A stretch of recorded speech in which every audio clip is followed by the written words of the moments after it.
అందరికీ కూడా వందనాలండి.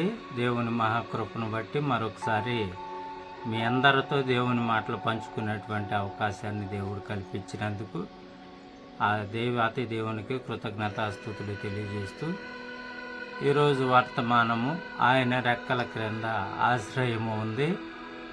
ఆయనే అందరినీ రక్షిస్తూ ఉంటాడు. ఆయనే అందరినీ స్వస్థపరుస్తూ ఉంటాడు. ఆయనే అందరికీ ఆరోగ్యాన్ని సమకూరుస్తూ ఉంటాడు. ఈ మాటలను బట్టి మనం నేర్చుకుందాం. మలాకి పత్రికలో 4వ అధ్యాయము 2వ వాక్యములో, నా నామమున భయభక్తులు గల వారికి నీతి సూర్యుడు ఉదయించును, అతనికి ఆరోగ్యమును కలగజేయును అని ఉంది. దేవుని నామములో ఎవరైతే భయభక్తులు కలిగి ఉంటారో వారి హృదయాల్లో నీతి సూర్యుడు ఉదయించి ఆయన ఆరోగ్యాన్ని కలగచేస్తాడు. నీతి సూర్యుడు అంటే అగ్ని.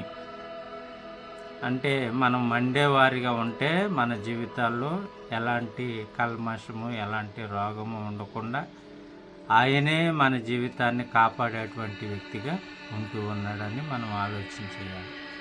అలాగే కీర్తనల గ్రంథం 91వ అధ్యాయము 4వ వచనంలో మనం చూసినట్లయితే, ఆయన తన రెక్కలతో నిన్ను కప్పును, కేడిముగా డాలుగా ఉండను.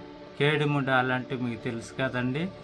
మరి బాణము వేసేటువంటి వారు డాలును వెనకాల వీపు మీద తగిలించుకుంటారు.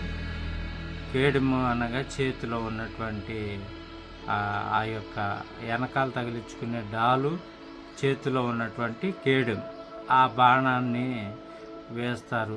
అంటే దేవుడు మనకెప్పుడు కూడా సహాయకుడిగా ఉంటాడని అర్థం. కీర్తన గ్రంథం 57వ అధ్యాయము 1వ వచనంలో, నన్ను కరుణించుము దేవా, నీ రెక్కల క్రింద నేను శరణు చొచ్చి ఉన్నానని భక్తుడు మాట్లాడుతూ ఉన్నాడు. దేవుడే కరుణిస్తాడు. ఆయన రెక్కల నీడలో నేను శరణు చొచ్చి ఉన్నాను, నన్ను కాపాడు అని అడుగుతూ ఉంటాడు. కీర్తన గ్రంథంలోనే 63వ అధ్యాయం 7వ వచనంలో, నీవు నాకు సహాయకుడు అయి ఉంటివి, నీ రెక్కల చాటున శరణు చొచ్చి ఉన్నాను అని మరలా ఆయన మాట్లాడుతూ ఉన్నాడు. ఈ రీతిగా ఆయన శరణు చొచ్చి ఉంటే ఆయన రెక్కల నీడలో రక్షణ ఉంటుంది, ఆశ్రయం ఉంటుందని మనం చూస్తూ ఉన్నాము. రెండవదిగా ఆయన ఆయన రెక్కలు బలిష్టమైనవి. ఆయనే స్వస్థపరుస్తాడు. ఆయన ఆరోగ్యాన్ని కూడా సమకూరుస్తాడు. ఆయన మాటలో మరి అధికారం ఉన్నది. దయ్యాలు కూడా పారిపోతాయి. మరి ఎన్నో అద్భుతాలు, ఆశ్చర్య కార్యాలు ఆయన చేయగలిగారు. ఉదాహరణకు కీర్తనల గ్రంథం 89వ అధ్యాయం 13వ వాక్యములో దేవుని వాక్యం ఈ రీతిగా మాట్లాడుతుంది, నీ హస్తము బలమైనది, నీ దక్షిణ హస్తము ఉన్నతమైనది అని భక్తుడు మాట్లాడుతూ ఉన్నాడు. అలాగే మత్తయి సువార్త 8వ అధ్యాయము 2-3 వచనాల్లో కుష్ఠరోగి దేవుణ్ణి వేడుకుంటూ ఉన్నాడు. చేయి చాచి ముట్టమని అడుగుతూ ఉన్నాడు. అప్పుడు వెంటనే దేవుడు చేయి చాచి ఆ కుష్ఠరోగిని ముట్టగా మరి ఆ కుష్ఠరోగికి స్వస్థత వచ్చినట్లు మనం చూస్తూ ఉన్నాము. అలాగే దేవుని బిడ్డలమైన మనము మార్కు సువార్త 2వ అధ్యాయము 1-12 వచనాలు చూస్తే, అక్కడ పక్షవాతము రోగము కలిగిన వ్యక్తి మంచంలోనే పడి ఉంటాడు. 4 వ్యక్తులు అతను మోసుకు వెళ్ళి యేసుక్రీస్తు ఒక దేవాలయంలో, ఒక ఇంటిలో మరి ప్రసంగం చేస్తూ ఉండగా, బోధిస్తూ ఉండగా, ఆ పైన పెంకులను ఒప్పతీసి అక్కడ నుండి తాళ్ళు కట్టి ఆ పక్షవాయువు కలిగినటువంటి వ్యక్తిని యేసు ముందర దించినప్పుడు వారు చేసిన విశ్వాసం, వారికి బంధువులు కాదు, ఏమీ కాదు, ఆ దేవుని దగ్గరకు తీసుకొని వస్తే యేసుక్రీస్తు స్వస్థపరుస్తాడు అన్న విశ్వాసము వారిలో ఉంది. వెంటనే దేవుడు వారి విశ్వాసానికి ఆశ్చర్యపడి అతని పాపములను క్షమించి వేసి నడవగలిగే శక్తిని దేవుడు అనుగ్రహించి, కుమారుడా, నీ పాపములు క్షమించబడ్డాయి, ఇక మీదట పాపము చేయకు అని చెప్పి నీ పరుపెత్తుకొని వెళ్ళి అనగానే ఆ పక్షవాతం కలిగిన వ్యక్తి పరుపెత్తుకు నడుచుకుంటూ వెళ్ళాడు. అలా దేవుడు ఎన్ని అద్భుతాలు, ఆశ్చర్య కార్యాలు మనకు చేశాడు. లోకాసు వార్తలు 8వ అధ్యాయము 43-48 వరకు మనం చూసినట్లయితే, అక్కడ 12 సంవత్సరాల రక్తస్రావము కలిగినటువంటి స్త్రీ ఉంది. ఆమె ఎంతోమంది వైద్యుల దగ్గరికి వెళ్ళింది. డబ్బునంతా మరి పాడు చేసుకొని అన్నీ అయిపోయినాక, నష్టపోయినాక మరి యేసుక్రీస్తు ఒక మరి వీధిలో మరి అందరితో ప్రజలతో వాక్యమును పంచుకుంటున్నటువంటి సమయంలో విశ్వాసంతో ఏం చేసిందండి? వస్త్రపు చెంగును ముట్టింది. వెంటనే దేవుని ప్రభావము ఆమెలోనికి వెళ్ళి రక్తస్రావము మరి కట్టునట్లుగా మనం చూస్తూ ఉన్నాము. వెంటనే ఆమెకు పరిపూర్ణమైన స్వస్థత వచ్చింది.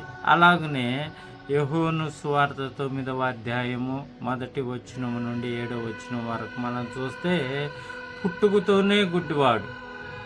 అయితే దేవుడు ఆ వీధమ్మటి వెళుతూ ఉన్నప్పుడు ఆయన కేకలు పెట్టాడు.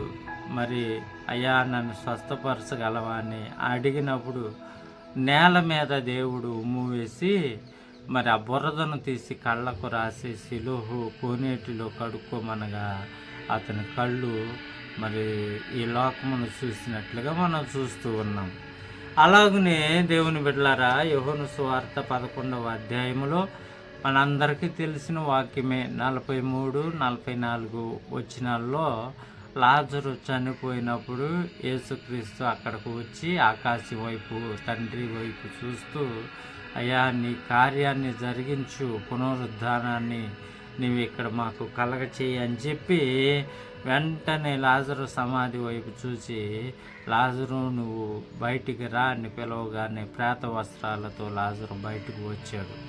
ఇది దేవుని మాటలో ఉన్నటువంటి అధికారం అండి. 4 రోజులు అప్పటికే చనిపోయి కుళ్ళిపోతున్నటువంటి మరి కంపు కొడుతున్నటువంటి శవము దేవుని మాటకు లోబడి తిరిగి వచ్చి సజీవుడిగా బ్రతుకుట మనం చూసాము.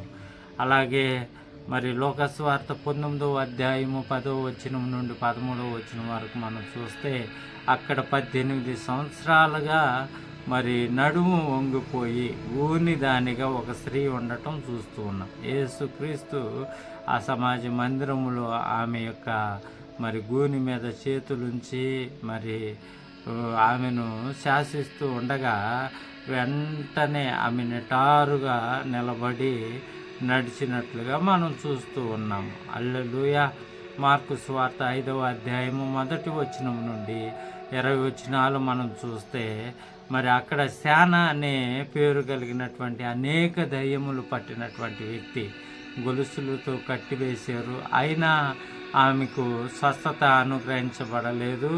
మరి యేసుక్రీస్తు ప్రభు వచ్చి నోటి మాటతో ఆ యొక్క శాన అనే దయ్యాలను పందుల గుంపులోనికి శాసించినప్పుడు అవన్నీ కూడా పందుల్లోకి వెళ్ళిపోయి ఆ పందులన్నీ సముద్రంలో పడి చనిపోయాయి. ఆ వ్యక్తి శాన దయ్యం పట్టిన వ్యక్తి మాత్రం పరిపూర్ణమైన విడుదలను పొందుకున్నట్లుగా, పరిపూర్ణమైన ఆరోగ్యము పొందుకున్న వానిగా ఉన్నట్లుగా మనం చూస్తూ ఉన్నాము. కాబట్టి దేవుని బిడ్డలారా, దేవుని రెక్కలు ఆశ్రయాన్ని కల్పిస్తాయి. ఆయనే స్వస్థపరుస్తాడు, ఆయనే ఆరోగ్యాన్ని సమకూరుస్తాడు. మనమందరము ఆయన మీద ఆధారపడదాము.